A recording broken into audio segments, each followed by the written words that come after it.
ಅಸ್ಸಲಾಮು ಅಲೈಕುಂ. ಅಲಿ ಕನ್ನಡ ಕಲಿ ಅಕಾಡೆಮಿಗೆ ಸ್ವಾಗತ. ಇಲ್ಲಿ ನಾವು ನಮ್ಮ ವಿದ್ಯಾರ್ಥಿಗಳಿಗೆ ಉತ್ತೇಜನ ಕೊಡ್ತೇವೆ, ವ್ಯಕ್ತಿತ್ವ ವಿಕಸನ ಮತ್ತು ಸಂವಹನದ ತರಬೇತಿಯನ್ನು ಕೊಡ್ತಾ ಇದ್ದೇವೆ. ಹಾಗೆ ಸಂಪನ್ಮೂಲ ವ್ಯಕ್ತಿಗಳಿಂದ ನಾವು ಮಾರ್ಗದರ್ಶನವನ್ನು ಪಡೆಯುತ್ತೇವೆ. ಈ ತರ ಒಬ್ಬ ಸಂಪನ್ಮೂಲ ವ್ಯಕ್ತಿಗಳಾಗಿದ್ದಾರೆ ನಮ್ಮ ಶಫೀರ್ ಸಾಹೇಬರು, ತುಮಕೂರು ಮಹಾನಗರ ಪಾಲಿಕೆಯಲ್ಲಿ ವ್ಯವಸ್ಥಾಪಕರು ಆಗಿದ್ದಾರೆ. ನಮ್ಮ ಪುಣ್ಯ ಅನ್ಬೇಕು, ಅವರು ನಮ್ಮ ಈ ಕ್ಲಾಸ್ನಲ್ಲಿ ರೆಗ್ಯುಲರ್ ಆಗಿ ಬರ್ತಾ ಇದ್ದಾರೆ. ಇವತ್ತು ಕೂಡ ಅವರಿಂದ ಕೆಲವು ಹಿತನುಡಿಗಳನ್ನು ಕೇಳೋಣ ಇನ್ಶಾ ಅಲ್ಲಾಹ್. ಅಸ್ಸಲಾಮು ಅಲೈಕುಂ ವರಹಮತುಲ್ಲಾಹಿ ವಬರಕಾತುಹು. ನಹಮದುಹು ವ ನಸ್ತഈನು ಅಲಾ ರಸೂಲಿಲ್ ಕರೀಮ್. ಅಮ್ಮಾ ಬಅದ್.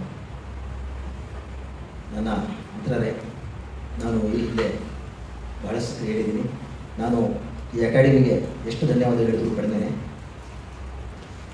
ನಮ್ಮ ಇಸ್ಲಾಂ ಧರ್ಮಕ್ಕೆ ಸಂಬಂಧಪಟ್ಟಂಗೆ ಹೇಳಬೇಕಂದ್ರೆ, ಪ್ರವಾದಿ ಮುಹಮ್ಮದ್ ಸಲ್ಲಲ್ಲಾಹು ಅಲೈಹಿ ವಸಲ್ಲಂಗೆ ದೇವರು ಏನು ವರ ಕೊಟ್ಟಿದ್ದಾನೆ ಅಂದರೆ, ಅವರು ಇಲಿಟ್ರೇಟ್ ಅಂತ ಗೊತ್ತು ನಿಮಗೆಲ್ಲ, ಉಮ್ಮಿ. ಬಟ್ ಅವರ ಪದಗಳ ಬಳಕೆ, ಅವರಲ್ಲಿರುವ ಏನು ಇವಾಗ ಸಣ್ಣ ಸಣ್ಣ ಹದೀಸ್ ನೀವು ಹೇಳ್ತಿದ್ದೀರಾ, ಸಮುದ್ರಕ್ಕೂ ಕೂಸೇವೆ ಬನ್ನ ಅಂದರೆ ಸಮುದ್ರದ ನೀರನ್ನು ಒಂದು ಚಂಬಲ್ಲಿ ತುಂಬಲಿಕ್ಕೆ ಸಾಧ್ಯ ಆಗುತ್ತಾ? ಆಗಲ್ಲ. ಆದರೆ ಪ್ರವಾದಿ ಮುಹಮ್ಮದ್ ಸಲ್ಲಲ್ಲಾಹು ಅಲೈಹಿ ವಸಲ್ಲಂ ವಚನಗಳು, ಹದೀಸ್ಗಳು ಎಷ್ಟು ಗಂಭೀರತೆ, ಅಷ್ಟು ಸಾಗರಷ್ಟು ಆಳ ಇರುತ್ತಂದರೆ, ಒಂದೊಂದು ಹದೀಸ್ನ ಬಿಡಿಸಿ ಬಿಡಿಸಿ ಬಿಡಿಸಿ ಹೇಳ್ತಾ ಇದ್ರೆ ಒಂದು ಸಣ್ಣ ಹದೀಸ್ನ ಒಂದು ಪುಸ್ತಕ ಬರೀಬೋದು, ಎರಡೆರಡು ಪುಸ್ತಕ ಬರೀಬೋದು, ಅಷ್ಟು ಗಂಭೀರತೆ ಇದೆ. ಇವಾಗ ಈ ಅಕಾಡೆಮಿ ಶುರುವಾದಾಗಿಂದ ಒಂದು ಹದೀಸ್ ನೀವು ಹೇಳ್ಕೊಂಡೇ ಬರ್ತಾ ಇದ್ದೀರಾ, ಕೇಳ್ಕೊಂಡೇ ಬರ್ತಿದ್ದೀರಾ. ಅತ್ತುಹುರು ಶತ್ರುಲ್ ಈಮಾನ್, ಸಣ್ಣದು 3 ಅಕ್ಷರ. ಅತ್ತುಹುರು ಶತ್ರುಲ್ ಈಮಾನ್, ಸ್ವಚ್ಛತೆ ಈಮಾನಿನ ಭಾಗವಾಗಿದೆ. 3 ಅಕ್ಷರ, ಚಿಕ್ಕದು ಹದೀಸ್, ಬಹಳ ಚಿಕ್ಕದು. ಅತ್ತುಹುರು ಶತ್ರುಲ್ ಈಮಾನ್ 3 ಅಕ್ಷರ. ಆದರೆ ಅದರ ಹಿನ್ನೆಲೆ ನೀವು ಹೋಗ್ತಾ ಇದ್ರೆ, ಬಹುಶಃ ಇದರ ಹಿನ್ನೆಲೆಗೆ ಆಲಿಮುಗಳು ಎಷ್ಟೆಷ್ಟು ಬುಕ್ಗಳು ಬರೆದಿದ್ದಾರೆ ನಮಗೂ ಗೊತ್ತಿಲ್ಲ. ಅತ್ತುಹುರು ಸ್ವಚ್ಛತೆ. ಸ್ವಚ್ಛತೆ ಅಂದ್ರೆ ಏನು? ನಾವೇನು ಬರೀ ಬಟ್ಟೆ ಹಾಕೊಳ್ತೀವಲ್ಲ ಸ್ವಚ್ಛತೆನ, ಇಲ್ಲ ನಾವು ಅಂಗಡಿಗೆ ಕ್ಲೀನಾಗಿ ಇಟ್ಕೊಳ್ತೀವಲ್ಲ ಸ್ವಚ್ಛತೆನ, ಇಲ್ಲ ನಾವು ಬ್ಯಾಗ್ ಇಟ್ಕೊಳ್ತೀವಲ್ಲ ಸ್ವಚ್ಛತೆನ, ಇಲ್ಲ ನಾವು ಇರೋ ಜಾಗ ಸ್ವಚ್ಛತೆನ. ಸ್ವಚ್ಛತೆ ಅಂದರೆ ಎಲ್ಲ ರೀತಿಯ ಸ್ವಚ್ಛತೆ. ನಮ್ಮ ಮಾತುಗಳು ಸ್ವಚ್ಛತೆ, ನಮ್ಮ ನೋಟ ಸ್ವಚ್ಛತೆ, ನಮ್ಮ ಆಲೋಚನೆ ಅದರಲ್ಲೂ ಸ್ವಚ್ಛತೆ ಇರಬೇಕು, ಎಲ್ಲದರಲ್ಲೂ ಸ್ವಚ್ಛತೆ ಇರಬೇಕು. ಆವಾಗಲೇ ಅದು ಹೇಳಿದ್ನಲ್ಲ, ಇದು ಒಂದು ಪದ ಚಿಕ್ಕದು, ಆದರೆ ಪ್ರವಾದಿ ಮುಹಮ್ಮದ್ ಸಲ್ಲಲ್ಲಾಹು ಅಲೈಹಿ ವಸಲ್ಲಂ ಹೇಳೋ ಮಾತುಗಳು ಬಹಳ ಗಂಭೀರವಾಗಿವೆ. ಇನ್ನೊಂದು ಹದೀಸ್ಗಳು 3 ಕೇಳ್ಕೊಬಂದ್ರು. ಅಸ್ಸಲಾತು ಮಿಫ್ತಾಹುಲ್ ಜನ್ನ, ಚಿಕ್ಕದ ಹದೀಸ್, ಅದು 3 ಅಕ್ಷರ. ಸ್ವರ್ಗಕ್ಕೆ ಹೋಗ್ಬೇಕಾ? ನಮಾಜಿ ಮಾಡಿ. ನಮಾಜ್ ಮಾಡಿದ್ರೆ ಅದು key, 3 Akshara. ಮಿಫ್ತಾಹುಲ್ Janna, ಅಸ್ಸಲಾತು ಮಿಫ್ತಾಹುಲ್ Janna, 3 Akshara. But ನಮಾಜಿ ಮಾಡಿ ಅಂದರೆ ಅಷ್ಟಕ್ಕಲ್ಲ ಅದು ಪದ. ನಮಾಜಿ ಮಾಡಬೇಕಾದ್ರೆ ಏನೇನು ಹಾಕಬೇಕು, ಅದರಲ್ಲಿ ನಮಾಜಿ ಶುರು ಮಾಡಿದ್ರೆ, ನಮಾಜ್ ಮಾಡೋ ಶುರು ಮಾಡಿದ್ರೆ ನಮ್ಮಲ್ಲಿ ಏನೇನು ಸ್ವಚ್ಛತೆ ಬರುತ್ತೆ, ನಮ್ಮ ಮನಸ್ಸು ಹೆಂಗೆ ಪರಿವರ್ತನೆ ಆಗುತ್ತೆ, ನಾವು ಸಮಾಜದಲ್ಲಿ ಹೇಗೆ ಇರ್ತೀವಿ ಅನ್ನೋದು ಒಂದೊಂದೇ ನಮ್ಮಲ್ಲಿರುವ ಕೆಟ್ಟ ಆಲೋಚನೆಗಳು ಹೋಗ್ತಾ ಇರುತ್ತೆ, ಒಳ್ಳೆ ಆಚರಣೆಗಳು ಬರ್ತಾ ಇರುತ್ತೆ. ಹದೀಸ್ ಚಿಕ್ಕದು, ಆದರೆ ಅದರ ಮೀನಿಂಗ್ಸ್ ಭಾಳ ದೊಡ್ಡದು. ಅದೇ ಹೇಳ್ತಾ ಇದ್ದೀನಿ, ಚಿಕ್ಕ ಚಿಕ್ಕ ಹದೀಸ್ಗಳು ಬಟ್ ಭಾಳ ಪ್ರಯೋಜನಕಾರಿ ಇರುತ್ತೆ. ದಯವಿಟ್ಟು ಕೇಳಬೇಕು, ದಯವಿಟ್ಟು ಅರ್ಥ ಮಾಡ್ಕೋಬೇಕು. ನಾನು ಈ ಹಿಂದೆ ಹೇಳ್ತಾ ಇದ್ದೆ, ಬರ್ರಿ ಒಂದೇ ಒಂದು ಹದೀಸ್ ಹೇಳಿ, ಪದೇ ಪದೇ ಹೇಳಿ, ಪರವಾಗಿಲ್ಲ. ಒಬ್ಬ ಮೇಷ್ಟ್ರು ಏನು ಮಾಡ್ತಾರೆ, ಒಂದೇ ಸಿಲೆಬಸ್ ವರ್ಷ ಪೂರ್ತಿ ಓದೋದು, ಸ್ಟೂಡೆಂಟ್ಸ್ ಚೇಂಜ್ ಆಗ್ತಾ ಇರ್ತಾರೆ, ಬಟ್ ಟೀಚರ್ ಅದೇ ಇರ್ತಾರೆ, ಅದೇ ಸಿಲೆಬಸ್ ಓದ್ತಾರೆ ಅವರು. ಬಟ್ ನೀವೆಲ್ಲ ಚೇಂಜ್ ಆಗ್ತಿರ್ತಾರೆ, ಸ್ಟೂಡೆಂಟ್ ಚೇಂಜ್ ಆಗ್ತಿರ್ತಾರೆ. ಅವರು ಹೇಳ್ತಾ ಹೇಳ್ತಾ ಹೇಳ್ತಾ ಹೇಳ್ತಾ ಅವ್ರಿಗೆ ಎಷ್ಟು ಗಾಂಭೀರ್ಯತೆ ಬರುತ್ತೆ ಅಂದರೆ, ಅವರು ಆ ನಾಲೆಡ್ಜಲ್ಲಿ, ಆ ಸಬ್ಜೆಕ್ಟಲ್ಲಿ ನಾಲೆಜಬಲ್ ಪರ್ಸನ್ ಆಗ್ತಾರೆ. ಅದು ಎಷ್ಟೋ ಹುಡುಗರಿಗೆ ಮಾರ್ಗದರ್ಶನ ಆಗುತ್ತೆ. ನಾನು ಅದೇ ಪದೇ ಪದೇ ಹೇಳ್ತಾರೆ ನಿಮಗೆ, ದಯವಿಟ್ಟು ಒಂದೊಂದು ಹದೀಸ್ನ ಅದರ ಆಳ ತಿಳ್ಕೊಂಡು ಬಂದು ಹೇಳಿ, ಜ್ಞಾಪಿಸ್ಕೊಳ್ಳಿ, ಅದನ್ನ ಅರ್ಥ ಮಾಡಿಕೊಂಡು ಜೀವನದಲ್ಲಿ ಅಳವಡಿಸ್ಕೊಳ್ಳಿ. ಪ್ರಪಂಚದಲ್ಲಿ ಎಷ್ಟೋ ಪ್ರವಾದಿಗಳು ಬಂದರು. ಯಾಕೆ ಬಂದರು? ಒಂದು ಅಂಕಿಅಂಶಗಳ ಪ್ರಕಾರ 1,28,000 ಪ್ರವಾದಿಗಳು ಬಂದರು. ಪ್ರಪಂಚದಲ್ಲಿ 1,28,000 ಪ್ರವಾದಿಗಳು. ಅವರು ಆ ಸಮಾಜಕ್ಕೆ ಸಂಬಂಧಪಟ್ಟಂಗೆ, ಆ ಸಮಾಜದಲ್ಲಿ ಏನೇನು ಪಿಡುಗುಗಳಿತ್ತೋ, ಏನೇನು ನ್ಯೂನತೆಗಳಿತ್ತೋ, ಆ ನ್ಯೂನತೆಗಳನ್ನು ಸರಿಪಡಿಸ್ಕೊಂಡು ಬಂದಿದ್ರು. ನಾವು ಇವತ್ತು ನಾವು ನೋಡೋ ಸಮಾಜದಲ್ಲಿ ಕಳಂಕಗಳು, ನಮ್ಮ ಸಮಾಜದಲ್ಲಿ, ನಮ್ಮ ಜನಾಂಗದಲ್ಲಿ ಏನು ಬರುತ್ತೋ ಅದು ಹೇಳಬೇಕು ಅಂದರೆ, ಸ್ವಚ್ಛತೆ ಹೇಳಿದ್ರಲ್ಲ, ಕ್ಲೀನ್ನೆಸ್ ಇರಲ್ಲ. ಬಟ್ಟೆಗಳು ಮನೆಯಲ್ಲಿ ಇರುತ್ತೆ, ಒಂದೊಂದು. ಈ ಮೊದಲಂಗೆ ಒಂದು ವರ್ಷಕ್ಕೆ 2 ಜೊತೆ ಬಟ್ಟೆ ಅನ್ನಲ್ಲ.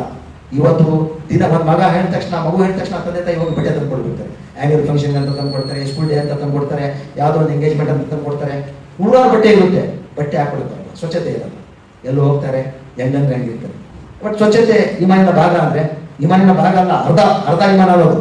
ಸ್ವಚ್ಛತೆ ಇಮಾನಿನ ಭಾಗವಿದೆ. ಅದು ಟ್ರಾನ್ಸ್ಲೇಟ್ ಏನಿದೆ ಅಂದರೆ, ಅತ್ತುಹುರು ಶತ್ರುಲ್ ಈಮಾನ್. ಶತ್ರುಲ್ ಈಮಾನ್ ಅಂದರೆ ನಿಸ್ಫುಲ್ ಈಮಾನ್ ಅಂತ ಇನ್ನೊಂದು ಹದೀಸಲ್ಲಿ ಏನಿದೆ ಅಂದರೆ, ಅತ್ತುಹುರು ನಿಸ್ಫುಲ್ ಈಮಾನ್ ಅಂದರೆ ಅರ್ಧ ಈಮಾನ್. ಅದ್ರ ಭಾಗ ಅಲ್ಲ, ಅರ್ಧ ಇಮಾನ್ ಸ್ವಚ್ಛತೆಯಲ್ಲೇ ಇದೆ.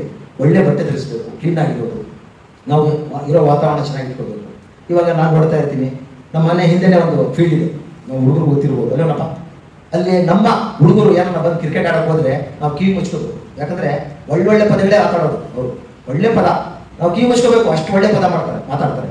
ಅಕ್ಕಪಕ್ಕ ಮನೆಯವರು ಏನ್ ಹೇಳ್ತಾರೆ ನಮ್ಮ ಮುಂದೆ, ಬಂದು ನಮ್ಗೆ ತಪ್ಪಿಸ್ಬೇಕು ನೋಡಪ್ಪ, ನಿಮ್ಮ ಹುಡುಗರು ಆಟ ಆಡ್ತಾರೆ, ಒಳ್ಳೆ ಶಬ್ದಗಳೇನ, ಬರೀ ಕೆಟ್ಟ ಮಾತುಗಳೇ, ಬರೀ ಕೆಟ್ಟ ಮಾತುಗಳೇ. ಸ್ವಚ್ಛತೆ ಎಲ್ಲಿ ಬರುತ್ತೆ? ನಾಲಿಗೆ ಸ್ವಚ್ಛತೆ ಎಲ್ಲಿದೆ ನಮ್ಮಲ್ಲಿ? ಅವ್ರು ಹೇಳ್ತಾರೆ, ನಮ್ಗೆ ಕಂಪ್ಲೇಂಟ್ ಮಾಡ್ತಾರೆ ಅವರು ಬಂದು, ನಿಮ್ಮ ಹುಡುಗರು ಆಟ ಆಡ್ತಾರಪ್ಪ, ಏನು ಮಾತುಗಳು ಆಡ್ತಾರಪ್ಪ ಅಂತ. ಸೊ ಇದು ನಾವು ನಮ್ಮ ನಡೆಯೋ ದಾರಿಯಲ್ಲಿ ನಮ್ಮ ಸಮಾಜಕ್ಕೆ ಏನು ಹೇಳೋಕ್ಕಾಗುತ್ತೆ? ನಾವೇನು ಹೇಳ್ಕೊಡ್ಬೋದು ಸಮಾಜಕ್ಕೆ? ಏನು ಹೇಳ್ತಾರೆ ಹೇಳಿ? ಕಾಡಾಗ್ತಾ ಇದೆ, ನಮ್ಗೆ ಇನ್ನೂ ಹೇಳೋದಂದ್ರೆ ಭಾಳ ಇದೆ, ಹೇಳ್ಬಾರ್ದು. ಒಂದು ಟ್ರಾವೆಲ್ ಮಾಡ್ತಾ ಇರಿ, ನಮ್ಮ ಪಕ್ಕದಲ್ಲಿ ಯಾರನ್ನ ಕೂತ್ಕೊಳ್ಳಿ, ಒಂದು ಹುಡುಗರ ಪಕ್ಕ ಕೂತ್ಕೊಂಡ್ರೆ ಬರೀ ಗುಟ್ಕಾ ಭಾಷಣೆ, ಇಲ್ಲ ಬಿಡಿ ಸಿಗರೇಟ್ ಭಾಷಣೆ, ಇಷ್ಟೇ. ಸ್ವಚ್ಛತೆ ಎಲ್ಲಿ ಬರುತ್ತೆ? ಕೂತ್ಕೊಳ್ಳೋಕೆ ಅಸಹ್ಯ ಪಡ್ತಾರೆ. ಅದಕ್ಕೆ ದಯವಿಟ್ಟು ನಮ್ಮ ಸಮಾಜದಲ್ಲಿ ಬಹಳಷ್ಟು ನ್ಯೂನತೆಗಳಿದೆ.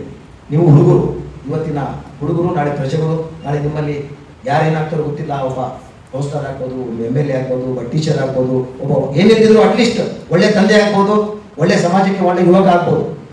ಅದಕ್ಕೆ ನೀವು ಸ್ವಚ್ಛತೆ ಅನ್ನೋದನ್ನ ಮನಸ್ಸಲ್ಲಿ ಇಟ್ಕೊಂಡು ಪ್ರತಿಯೊಂದರಲ್ಲೂ ಸ್ವಚ್ಛತೆ ಹುಡುಕಿ. ಪ್ರತಿಯೊಂದರಲ್ಲೂ ಯಾವುದನ್ನ ಇರಲಿ, ನಿಮ್ಮ ಮನೆಯಲ್ಲಿರಲಿ, ಹರಿಸ ಅವಾಗಲೇ ಹೇಳಿದ್ರು, ನೀವು ಮನೆಯಲ್ಲಿದ್ದರೆ ನಿಮ್ಮ ತಂದೆಗೆ ಹೇಳಿ ಏನನ್ನ ಇದು ಸ್ವಚ್ಛತೆ ಬಗ್ಗೆ, ನಿಮ್ಮ ತಂದೆಗೆ ಹೇಳಿ, ನಿಮ್ಮ ತಾಯಿಗೆ ಹೇಳಿ, ನಿಮ್ಮ ತಮ್ಮನಿಗೆ ಹೇಳಿ, ನಿಮ್ಮ ಅಣ್ಣನಿಗೆ ಹೇಳಿ. ಯಾವ ರೀತಿ ಸ್ವಚ್ಛತೆ ಬೈತಾ ಇರ್ತೀರಾ, ಅಪ್ಪ ಯಾಕೆ ಇದೆಯಪ್ಪ ಹಿಂಗೆ, ಈ ಕೆಟ್ಟ ಪದಗಳು ಯಾಕೆ ಬಯಸ್ತೀಯಾ, ಯಾಕೆ ಉಪಯೋಗಿಸ್ತೀಯಾ, ಬಿಟ್ಬಿಡು. ಅಮ್ಮ ಬೈತಿರ್ತಾರ, ಅಮ್ಮ ಬೈತಿದ್ಯಾ, ಒಳ್ಳೆ ಪದಗಳು ಉಪಯೋಗಿಸು, ಕೆಟ್ಟ ಪದಗಳು ಬೇಡ. ಪಕ್ಕದ ಮನೆಯವ್ರು ಬೈತಿರ್ತಾರ, ಬೇಡ. ಇಂಥವೆಲ್ಲ ನೀವೇ ನಿಮ್ಮ ಹಂತದಿಂದ ಒಂದೊಂದೇ ಶುರು ಮಾಡಿದ್ರೆ ನಮ್ಮ ಸಮಾಜಕ್ಕೆ ನಿಮ್ಮ ಕೊಡುಗೆ ಇರುತ್ತೆ. ನಾವು ನಮ್ಗೆ ಏನಾಗಬೇಕಿದೆ ಕೇಳ್ತೀವಿ, ಹೇಳ್ತೀವಿ, ಏನೋ ಹ್ಯಾರಿಸ್ ಸರ್ ಹೇಳಿದ್ರೆ ಅಂತ ಹೇಳಿ ಒಂದು ಸ್ಪೀಚ್ ಹೇಳಿದ್ರು, 10 ಶತ್ರುಲಿಮಾನ್ ಅಂತ ಹೇಳಿದ್ರೆ ಹೊರಟೋಗ್ಬಿಟ್ಟು, ಅದೆಲ್ಲ ಅಳವಡಿಸ್ಕೊಡಿ, ದಯವಿಟ್ಟು ಅಳವಡಿಸ್ಕೊಡಿ. ಮತ್ತು ಈ ಒಂದು ನಾನು ಏನು ಹೇಳಕ್ಕೆ ಇಷ್ಟಪಡ್ತೀನಿ ಅಂದರೆ, ಸಿಗ್ನಲ್ಗಳಲ್ಲಿ ಬಹಳಷ್ಟು ಪೊಲೀಸರು ಹಿಡಿತಿದ್ದಾರೆ, ನಾವು ಹೊಡಿತೀರಲ್ಲ, ಬಹಳಷ್ಟು ನೋಡ್ತಿದ್ದಾರೆ. ನಾನು ನೋಡ್ತಾ ಇದ್ದೀನಿ, ನಮ್ಮ ಹುಡುಗರು ಸ್ಪೆಷಲಿ ಬರೋದಂತ ಗಾಡಿ ತೊಗೊಂಡು 3 ಜನ 4 ಜನ ಹೋಗ್ತಿರ್ತಾರೆ. ಮೊನ್ನೆ ಪೇಪರ್ ಬಂದಿದೆ, 4 ಜನ ಹುಡುಗರು ಬೈಕಲ್ಲಿ ಹೋಗ್ಬಿಟ್ಟು ಗಲಾಟೆ ಮಾಡ್ಕೊಂಡಿದ್ದಾರೆ, ಅವ್ರನ್ನ ಅರೆಸ್ಟ್ ಮಾಡಿದ್ರಲ್ವಾ? ನಿಮ್ಗೆ ಗೊತ್ತಿದೆಯೋ ಗೊತ್ತಿಲ್ಲ, ಯಾಕೆ ಹೇಳ್ತಾ ಇದ್ದೀನಿ ಅಂದರೆ, ದಯವಿಟ್ಟು ಲೈಸೆನ್ಸ್ ಇಲ್ಲದೆ ಗಾಡಿ ಓಡಿಸಿದ್ರು ನಿಮ್ಮ ತಂದೆ ತಾಯಿಗಳಿಗೆ ಕೆಟ್ಟ ಹೆಸರು ತರಿಸ್ಬೇಡಿ. ಬಿಫೋರ್ 18 ಇಯರ್ಸ್ ನೀವು ಗಾಡಿ ಓಡಿಸಿದ್ರೆ ನಿಮಗೆ 25,000 ಫೈನ್, ಜೈಲು ಎಲ್ಲ ಇರುತ್ತೆ. ಅದು ಹಾಳಾಗೋಗ್ಲಿ, ಆಮೇಲೆ ನೋಡ್ಕೊಳ್ಳೋಣ. ಬಟ್ ಸಮಾಜಕ್ಕೆ ಹೆಸರು, ಕೆಟ್ಟ ಹೆಸರು. ಇವಾಗ 4 ಜನ ಹುಡುಗರು ಜೈಲಲ್ಲಿದ್ದಾರೆ, ಅವ್ರು ಯಾರು? ಅವ್ರ ಹೆಸರು ನೋಡಿದ್ದೀರಾ? ನಾಚಿಕೆ ಆಗುತ್ತೆ ಹೇಳಬೇಕಂದ್ರೆ. ಅದಕ್ಕೆ ಕೆಲವು ನಾವು ಕಲಿಬೇಕು ಜೀವನದಲ್ಲಿ. ಸುಮ್ಮನೆ ಹೋಗಿ ಪೊಲೀಸರ ಹತ್ರ ಜಗಳ ಆಡ್ಬೋದು, ಜೈಲಲ್ಲಿದ್ದಾರೆ, ಅವ್ರು ಕೆಟ್ಟ ಹೆಸರು ಬಂತು, ನಮ್ಮ ಸಮಾಜಕ್ಕೂ ಕೆಟ್ಟ ಹೆಸರು ಬರುತ್ತೆ. ಅದಕ್ಕೆ ದಯವಿಟ್ಟು ಹೇಳ್ತಾ ಇದ್ದೀನಿ, ಫಸ್ಟು ನಾಲಿಗೆ ಒಂದು ಚೆನ್ನಾಗಿದ್ರೆ ಪ್ರಪಂಚನೇ ಗೆದ್ಕೊಬರ್ಬೋದು. ಅದಕ್ಕೆ ನಾಲಿಗೆನ ಚೆನ್ನಾಗಿ ಇಟ್ಕೊಳ್ಳಿ, ಸ್ವಚ್ಛತೆ ಬಗ್ಗೆ ಆದ್ಯತೆ ನೀಡಿ, ಎಲ್ಲದರಲ್ಲೂ ಸ್ವಚ್ಛತೆ ಕಾಪಾಡಿಕೊಳ್ಳಿ ಅಂತ ಹೇಳ್ತಾ ನಾನು ಈ 2 ಮಾತನ್ನು ಮುಗಿಸ್ತೀನಿ. ಅಸ್ಸಲಾಮು ಅಲೈಕುಂ ವರಹಮತುಲ್ಲಾಹಿ.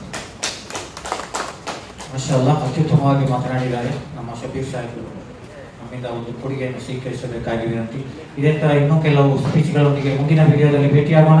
ನಮ್ಮ ಚಾನೆಲ್ ಅನ್ನು ಶೇರ್ ಮತ್ತು ಸಬ್ಸ್ಕ್ರೈಬ್ ಮಾಡಿ. ಜಜಾಕುಲ್ಲಾಹು ಖೈರ್. ಅಸ್ಸಲಾಂ.